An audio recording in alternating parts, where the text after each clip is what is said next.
Hello everyone. I wanted to do a quick video on Bitwig Studio and specifically on the delay effects within Bitwig and sort of working inside of that feedback section. Now I've been screwing around with this from the very beginning with Bitwig Studio without fully understanding it, and I've actually been doing a little bit more of a practical technique with it from the beginning without really hearing and understanding what was going on.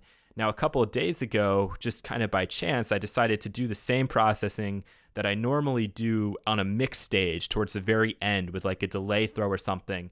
And I did it on a vocal track. Sadly, I can't share that project with you, but using this piano is going to work exactly the same way.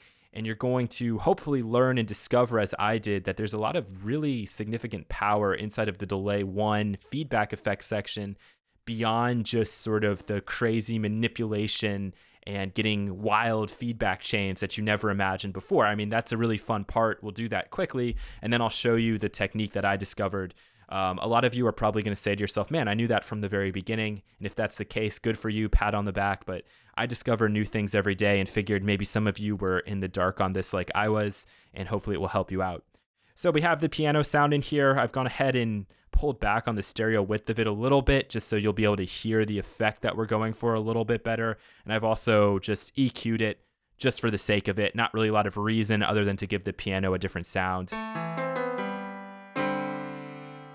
We have a reverb as well with just a little bit of EQ, so we can send that if you want to hear it.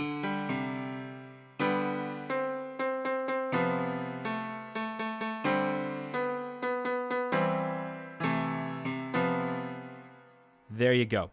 All right, so normally when you're working with delays and you're in a mix stage, you're going to set them up in a classic send and return fashion. Now, in Bitwig Studio, I wouldn't really advise that for only one reason, and that's that you don't have the ability to send the signal in here back into your reverb. Now, for those of you thinking, well, I need to send like 100 different things into the delay, don't worry, you can still do that. It just requires a little bit more work. However, there's a really big payoff, and that's to use effects layers.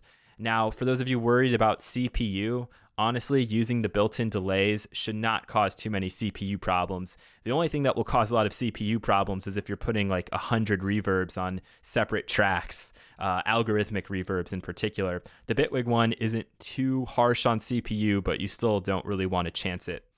All right, so let's go in here and set up an FX layer. And all the FX layer is doing is basically duplicating your signal until you start to process those layers differently. So if I have two instances of the tool on here, what we're really doing is just duplicating the signal. All right, so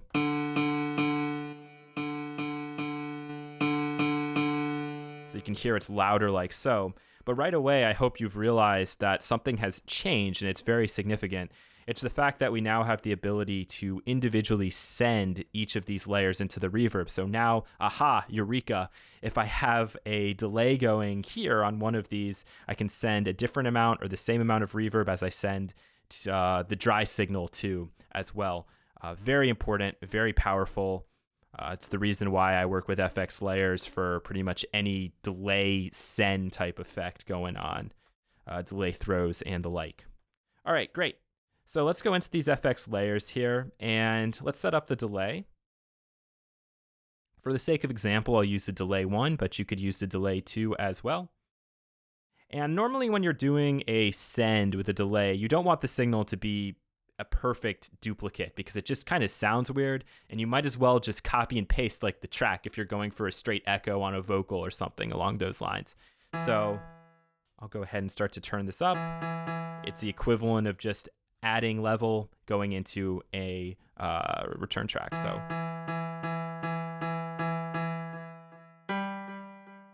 the other thing to make sure you do is set the mix to 100%, so we just have the delayed signal. And I'll just try to get a nice little sound.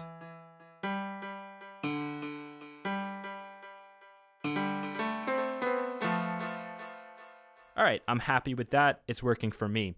Now, personally, in the context of a mix, I almost always take a sound that's coming straight down the middle, like this piano is doing right now, and I pan it.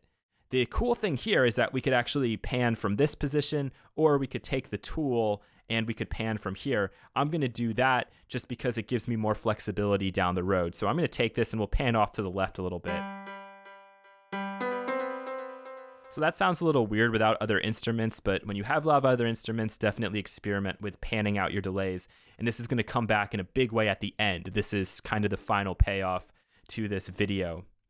Now, the next thing I'm going to do is go into the feedback section. Now, you have to always be very careful with anything labeled feedback in an audio application, because we know what can happen if you start to add signal in a feedback path and then it goes back into the delay and keeps feeding back on itself. You get this endless chain of feedback that normally builds up to the point where you blow out your speakers. That really won't happen in the modern day inside the computer, but that's kind of the fear.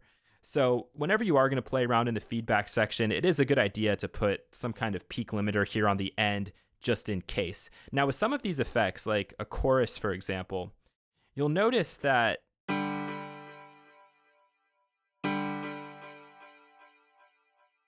we don't really get that effect of it feeding back on itself. It ends at a normal level, but what actually is happening here is that each time it plays through, we're getting more and more of that chorus effect, because that's in essence what the feedback is doing.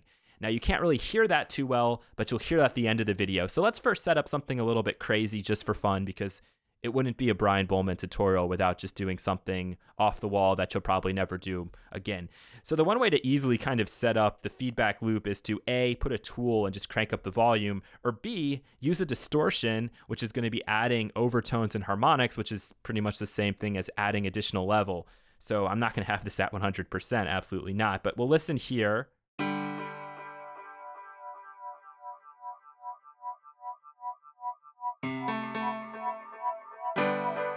Let's actually get a little more lows going.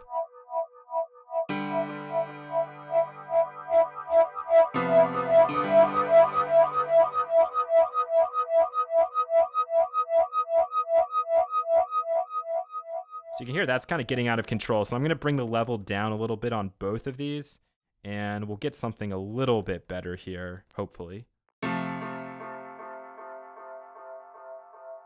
There, that's a little bit more like what I was looking for. And the nice thing about Bitwig is these don't really then start to get that much louder, luckily. So that's kind of nice and cool. So I'm now going to work outside of the feedback loop.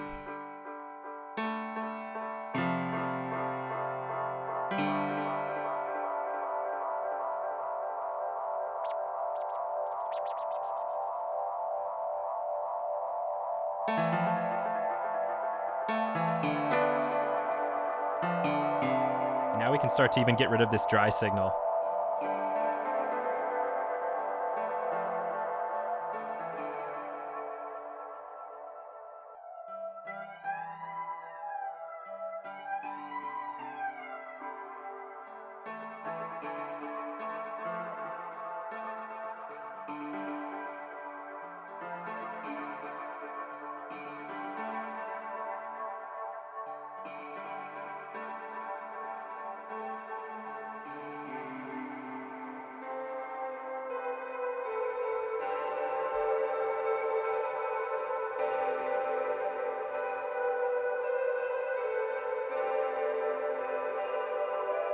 Now start to add back in a little bit of the dry.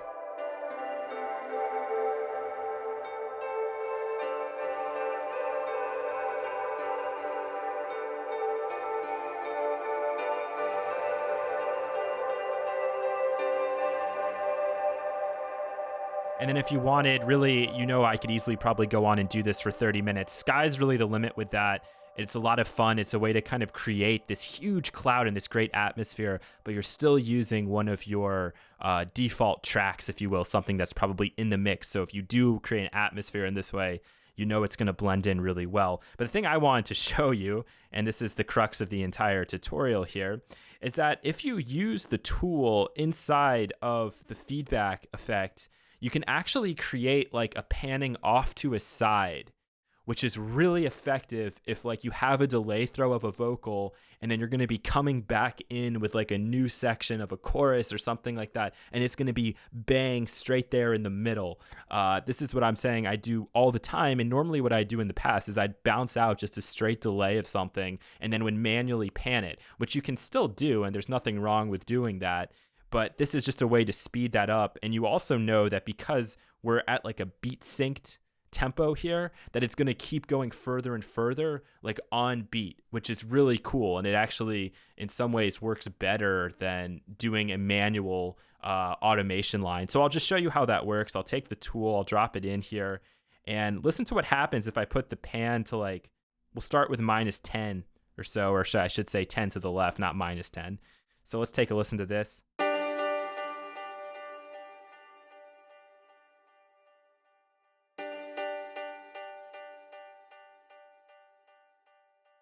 Okay, so you really got to make sure you're listening. And you can hear how it's tailing all the way just into that left speaker.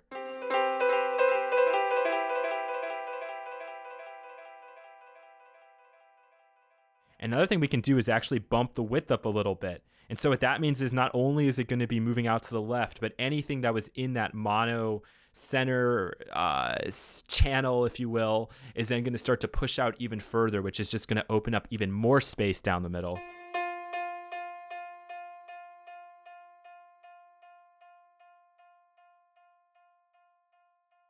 So now if it was something like I would probably do, I'd probably have this there. I'd probably pull back on the width.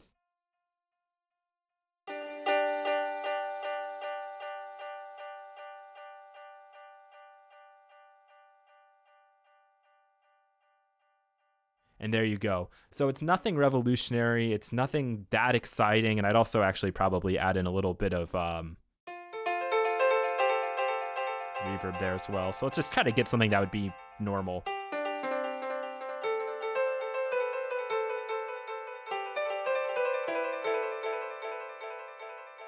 And if you want to get kind of fancy, one thing you could maybe experiment with, if you want to also occasionally hear some of that delay jumping into the right channel, is you can set up a LFO here.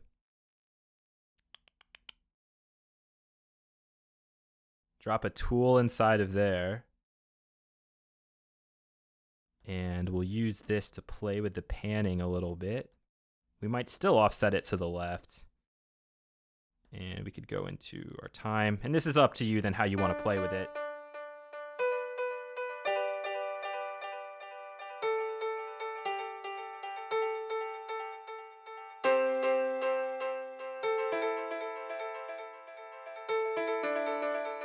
And the other nice thing too is that just because you have this feedback section here for the delay, the fact that we're working this in a send and return strike type structure means that I could go in here and I could still add distortion to the sound if I wanted to. I just don't want to do it inside of the feedback effects. So I could go in here and I could add some of the distortion.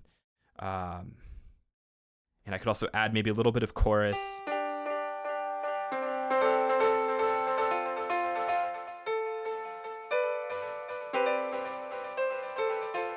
Put this before.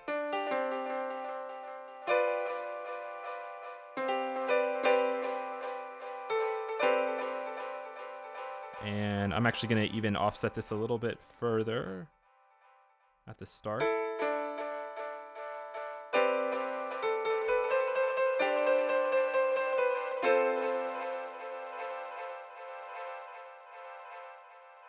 I did it too far. The more you set these things, the more likely you're going to start to create some of those clouds that in the case of experimental music and more ambient stuff is okay, but with pop music and dance music, you need to be careful with that, of course.